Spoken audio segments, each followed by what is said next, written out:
Assalamualaikum warahmatullahi wabarakatuh. Waalaikumsalam warahmatullahi wabarakatuh. Selamat pagi, selamat siang, selamat sore, selamat malam. Mungkin yang nonton bisa pas malam, yang nonton bisa pas siang. Iya, halo semuanya. Ya, kembali lagi di mata kuliah akuntansi Keuangan menengah bersama Ya. dosen kesayangan kita Pak Is Munawan. Iya. Oke, Pak Is. Iya. Kalau kemarin kita bicara tentang standar akuntansi Iya, biar betul. informasinya kredibel, handal betul. dan sebagainya. Nah, sekarang Ya. kita masuk ke pertemuan ketiga. Nah, silakan Iya. Pak Is. Nah, Membahas tentang apa ini? di Oke. pertemuan ini akan kita bahas terkait dengan elemen-elemen yang Oke. ada pada laporan posisi keuangan. Oh, Di oke. mana elemen di sini ada kas dan setara kas gitu kan. Oh, Di oke. mana elemen yang sangat liquid, perlu sebuah perencanaan, perlu sebuah pengandalian agar apa nantinya kas yang disajikan di dalam statement keuangan itu memiliki makna yang relevan dan berkualitas nantinya menjadi sebuah informasi. Berarti pada pertemuan kita akan membahas tentang elemen di dalam neraca keuangan neraca ya. laporan Oke. keuangan, Ada iya. kas dan Setara kas. Oke. Ya, di mana di dalam kas dan setara kas ini nanti akan kita bagi menjadi kas itu sendiri, kemudian ada kas kecil Oke. dan ada rekonsiliasi bank. Oke. Nah, kenapa loh Apa itu ya? itu terkait dengan kas dan setara kas. Nah, akan kita lihat dulu kas ya, di mana kas itu sebagai alat pembayaran yang dapat tersedia dengan segera dan bebas digunakan untuk membiayai aktivitas sebuah perusahaan. Karena apa? Karena memang di dalam aktivitas perusahaan itu perlu adanya kas. Nah, kas yang harus ada di dalam entitas itu sendiri, Pak, untuk mendanai secara operasional setiap harinya. Iya. Nah, sehingga Biar cepet ya, iya, setiap biar hari kan pasti cepet, ada transaksi-transaksi iya. yang harus dibutuhkan cepet ya. Nah, Iya, itu betul. pasti setiap perusahaan apapun itu pasti memiliki kas, Kas, ya. iya. Oke. Nah, di sini karena kas itu sebagai alat pembayaran yang sah, ada memiliki kriteria tersedia. Tersedia itu bagaimana? Ya, di dalam perusahaan itu harus ada. Oke. Jangan sampai tidak ada itu. Oke. Karena apa? Karena memang di dalam aktivitas bisnis itu harus tersedia kas. Nah, Oke. kemudian bebas. Bebas dalam artian apa? Ya, bebas digunakan untuk sebagai alat pembayaran sebesar nilai nominal dari Oke. apa? Dari transaksi yang dilakukan oleh aktivitas sebuah perusahaan. Misalnya membayar gaji, membayar piutang, membeli peralatan, membeli persediaan. Nah, itu harus ada kas di sana. Nah, Oke. kemudian karena sifat karakteristik kas itu yang liquid sekali, maka memiliki makna yang aktif tidak produktif. Oke. Dalam artian apa? Kalau kas itu tidak dirubah bentuk, maka tidak akan memiliki makna yang signifikan nantinya. Sehingga apa? Ya harus dibelanjakan, ya harus dibelikan alat-alat, yang harus dibelikan persediaan untuk apa? Ya aktivitas perusahaan itu sendiri. Nah, di sini ya. Kemudian tidak memiliki identitas, sehingga apa? Kas itu harus perlu diperencanakan dan perlu dilakukan pengawasan. Oke. Iya, agar apa nantinya pada saat kas itu benar-benar dikeluarkan akan memberikan dampak bagi sebuah perusahaan itu sendiri. Yap. Nah, itu penting sekali ya, sehingga kas itu harus perlu di manajemen. Iya, Ya, betul. karena perlu manajemen sekali. Lah, bagaimana nantinya kas itu harus di manajemen? Ya, perusahaan mungkin bisa menempatkan posisi dari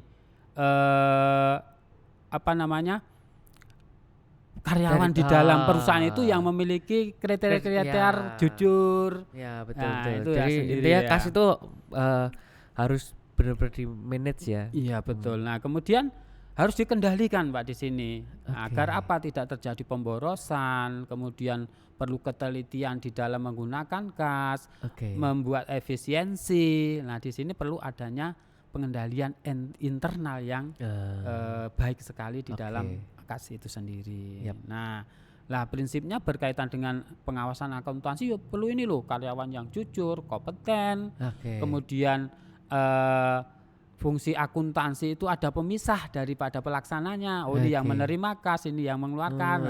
Ada otorisasi dari atasan pada saat kas itu akan dikeluarkan. Nah, itulah prinsip dari pengawasan atau pengendalian kas itu sendiri, Pak. Iya, betul. Jadi memang kas ini harus ada pengawasan ya. Iya. Lalu terkait dengan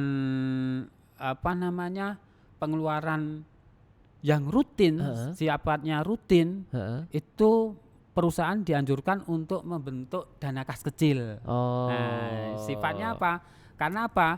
Perusahaan setiap saat akan mengeluarkan pembayaran yang rutin tapi sifatnya kecil. Tidak mungkin nantinya pada saat melakukan pengeluaran itu dengan bank atau dengan cek. Nah, sehingga nggak perlu ke sana, sehingga dibentuklah dana kas kecil itu sendiri yang setiap saat bisa langsung digunakan.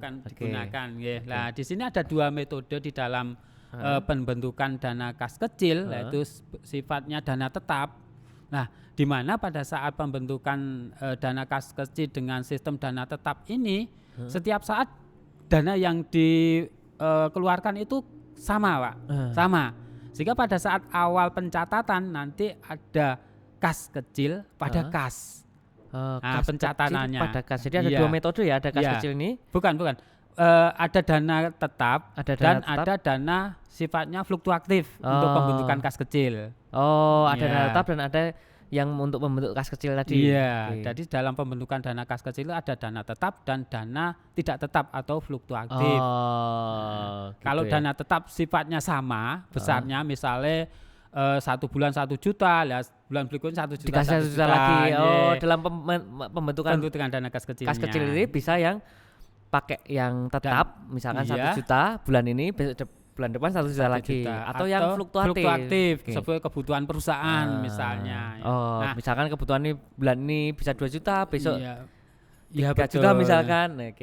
Lah sehingga nanti tergantung dari kebijakan perusahaan itu sendiri mau membentuk dana kas kecil bersifat dana tetap atau dana fluktuatif, sehingga pada saat awal melakukan pencatatan itu kas kecil pada kas. Nah, sebesar berapa nanti dana yang akan dibentuk? Kas kecil pada kas ya. Itu nama akun ya. Nama akunnya, nama pencatatannya adalah kas kecil pada kas.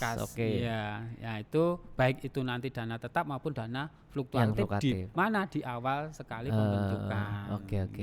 Nih, kemudian mungkin di dalam aktivitas sebuah perusahaan itu terjadi perbedaan pencatatan, Pak, antara perusahaan dengan bank. Nah, karena apa? Karena memang perusahaan ada aktivitas perbankan ya, di sana ada rekening koran bank, sehingga mungkin terjadi selisih antara pencatatan bank dan perusahaan. Itu pasti sering terjadi itu, karena kan ada dari bank itu ada administrasi dan sebagainya, pasti ada selisih dong ya. Nah, sehingga apa? Perusahaan akan menyajikan rekonsiliasi bank, Pak.